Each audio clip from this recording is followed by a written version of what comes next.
Hello my dear student, I hope you all are good. So today I am going to start with this numerical problem because in the previous video we have already completed the methods to calculate the price elasticity of demand by total expenditure method. So we have already completed this total expenditure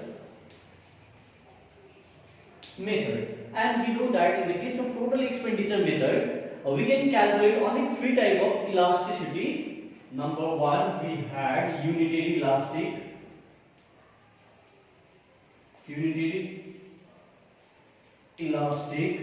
Number two, elastic, and number three, inelastic demand.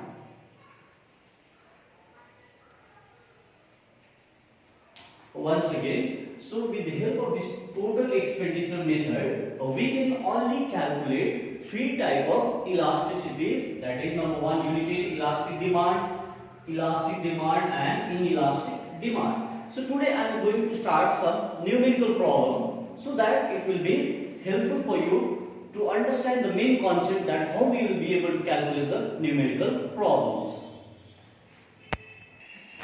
Okay, so one question is there. A consumer buys 40 units of good at a price of rupees 3 per unit. When the price rises to rupees 4 per unit, he buys 30 units.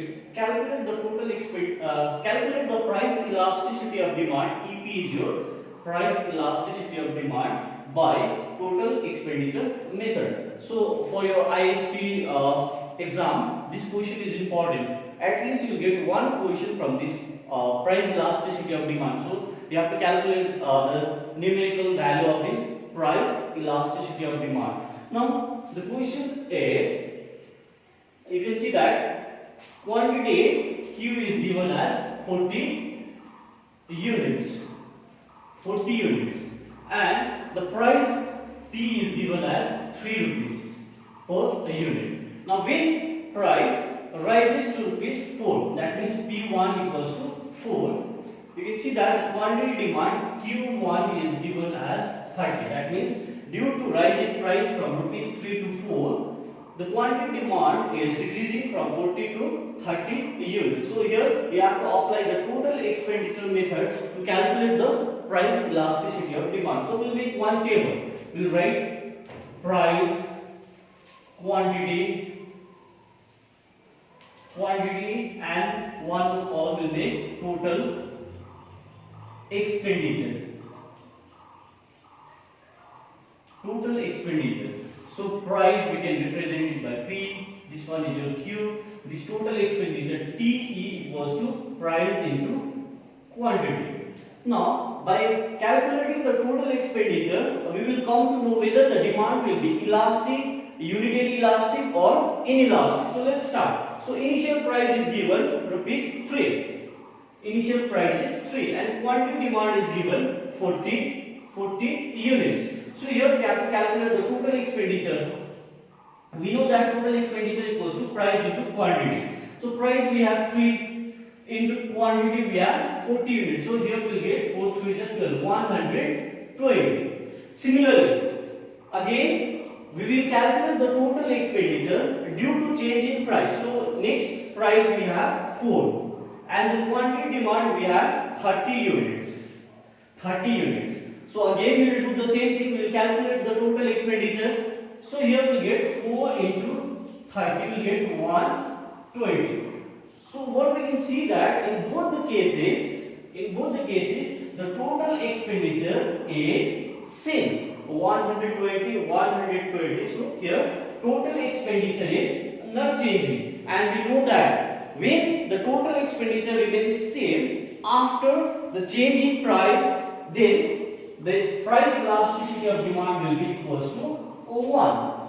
So here we have already calculated the total expenditure. In first case we have 120. Again we have calculated the total expenditure. In the second case we got the same value, that is 120. So in both the cases total expenditure is remaining same. So here the price elasticity of demand will be equals to 1. So we have done these things in a definition also. And one more thing, this method, total expenditure method, is one of the easiest method of calculating the price elasticity of demand.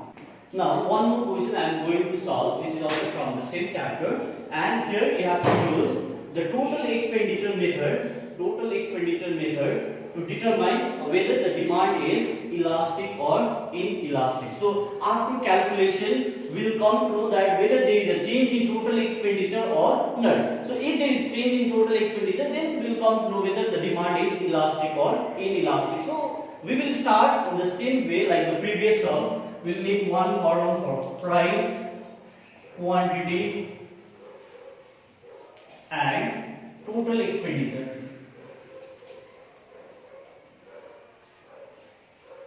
Total expenditure. So here the initial price given 5 rupees, 5, and the quantity demand is 20. Now the price is increasing from rupees 5 to rupees 6 per unit, and the demand falls from 20 to 10 units. So if you calculate the total expenditure, we know that formula TE equals to price into quantity. So 5 into 20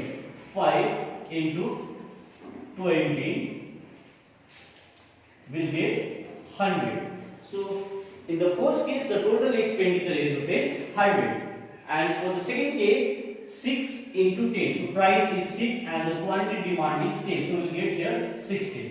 Now if we compare the total expenditure before and after changing the price, we can notice that the total expenditure is decreasing from rupees 100 to rupees 60. So if the total expenditure decreases after the change in price, then we can say that the demand is inelastic.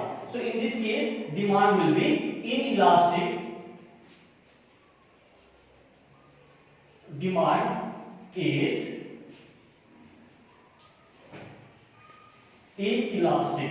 That is, the value of EP will be less than 1. So this is the another sum. Now I request you to do the remaining sums by yourself.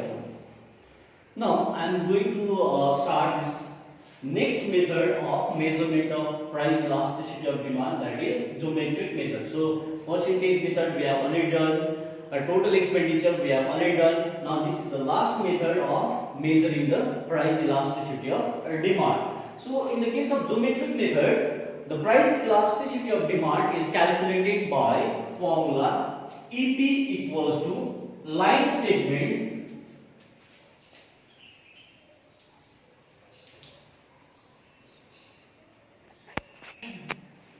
Okay, so with the help of this geometric method, we can calculate price elasticity of demand by applying this formula. Line segment below the point on the demand curve divided by line segment above the point on the demand curve. Or in a simple way, we can say that EP equals to lower line segment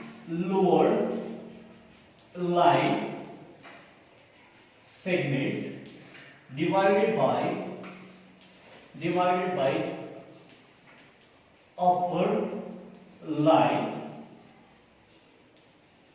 segment. Now we have to understand what is this lower line segment and upper line segment. So this lower line segment and upper line segment I will explain with the help of diagram.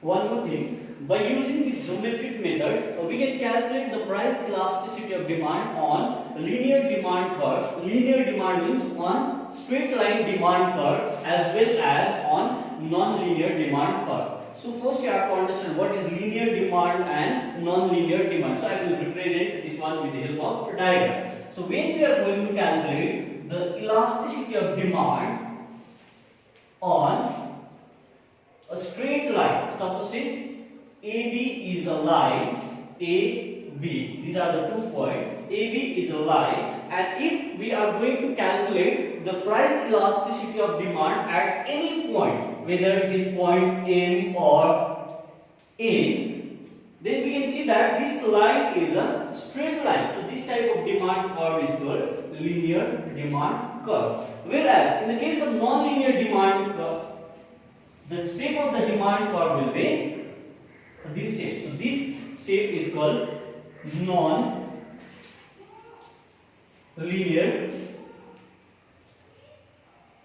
demand curve. In the case of non-linear demand curve, if you are asked to calculate the value of price elasticity of demand by geometric method, then you have to draw a tangent line. But in the case of in the case of linear demand or in the case of straight line demand curve, it is easy to calculate the value of price elasticity. Whereas in the case of non-linear demand, if you are asked to calculate the elasticity of demand at any point, then first you have to draw the tangent line. You have to draw straight line touching this curve. So when you are asked to measure the value of price elasticity of demand at this point, suppose say point M or point N, then it will be easy to calculate. Without this tangent line, it will be difficult to calculate the value of price elasticity of demand on non-linear demand curve. So first I am going to start to calculate the value of price elasticity of demand on linear demand curve or straight line demand curve. Okay, now I am going to explain you how to calculate the value of price elasticity of demand on linear demand curve. Suppose say I am going to calculate the price elasticity of demand at this point, suppose say K. Now we know that in the case of geometric method, the formula EP equals to lower line segment divided by upper line segment. So in this case, AB is our straight line and segment means this AB line we have divided into two parts, that is AK. One part we have AK and the other part we have KB. Now we have to recognize which one is lower line segment and which one is upper line segment. So if you see this KB is a lower line segment and KA or AK is the upper line segment. So if you are asked to calculate the value of price elasticity of demand at point K, that is EP at K equals to, the formula is in lower line segment. So in the case of this lower line segment, we have KB divided by upper line segment. If you see from this diagram, KA or AK, KA is the upper line segment. So we will divide this one by KA or AK. Now, if you are asked to know that whether the demand is elastic or inelastic, then we can easily say, if you see the length of this two segment, so this KB lower line segment has smaller length. For example, suppose this is 2 cm and the upper one is suppose 6 cm. So if you divide these two values, that lower line segment and upper line segment, if you put the value, we will get this KB we have 2 and AK we have 6. So if you divide this one, 2 1s are 2, 2 3s are 6, you will get 1 by 3. So 1 by 3 means the value is less than 1. So here EP at K is inelastic because we are getting the value of EP at K that will be less than 1. So this is the method to calculate the price elasticity of demand in the case of linear demand curve. And one more thing, in the case of this linear demand curve, if you calculate the value of price elasticity of demand at the different point, then we'll get the different values of price elasticity of demand. If we calculate, suppose say at point M, then we'll get the different value. If we calculate at point, suppose say N, then we'll get the different value of price elasticity of demand. Similarly, if we calculate at point, suppose say Q, then we'll get the different value of price elasticity of demand. Okay, now I am going to show you how to calculate the value of price elasticity of demand at two extreme cases, that is at point A and at point B. Let's start with at point A. So EP at A. Formula is same, lower line segment divided by upper line segment. So we'll write here lower line segment divided by upper line segment. So if you look at this point A, there is no upper line segment. So below this point A, this one is our AB. AB is our lower line segment. But upper line, there is no any line above this point A. So upper line segment, upper line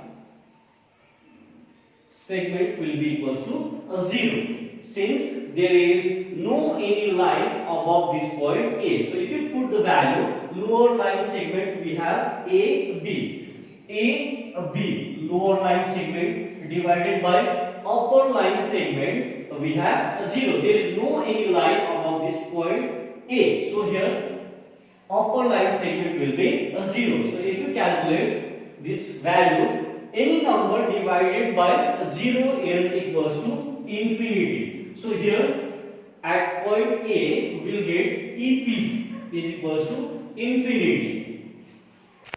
Okay, next I am going to show you how to calculate the price elasticity of demand at point B. So formula is almost same, EP at B.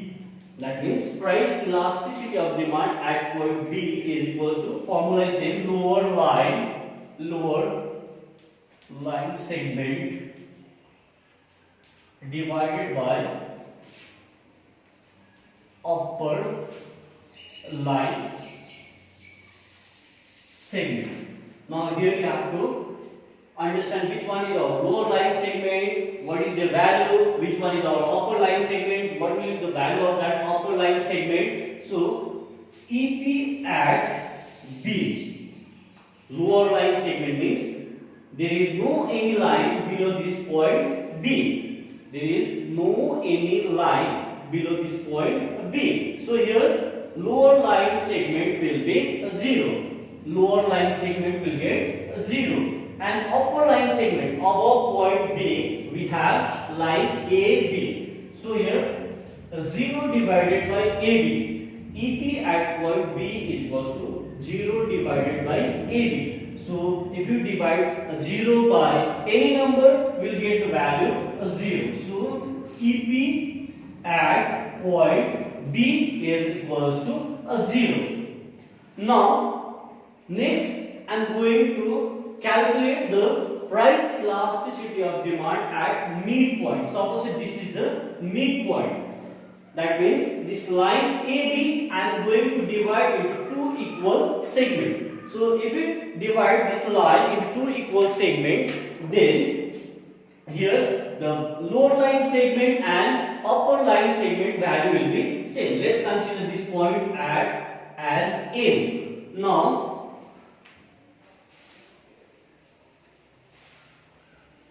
EP at point, EP at M, formula is same, lower line segment divided by upper line segment. So here, as I said, this line AB is divided in two equal parts, or we can say that there are two segments, MB and MA or AM, and these two are same. Suppose say this length is 3 centimeter, then this one is also 3 centimeter. Now EP at point M, EP at point M is equals to MB, lower line segment, MB divided by MA.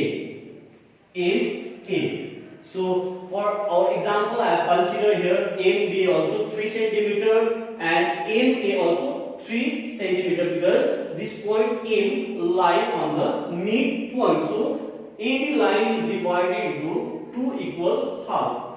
So EP at M equals to 3, MB also 3, MB is also 3, MA is also 3. So 3 divided by 3 here will get 1. That is EP at M is equals to 1. That means this is the case of unitary elastic.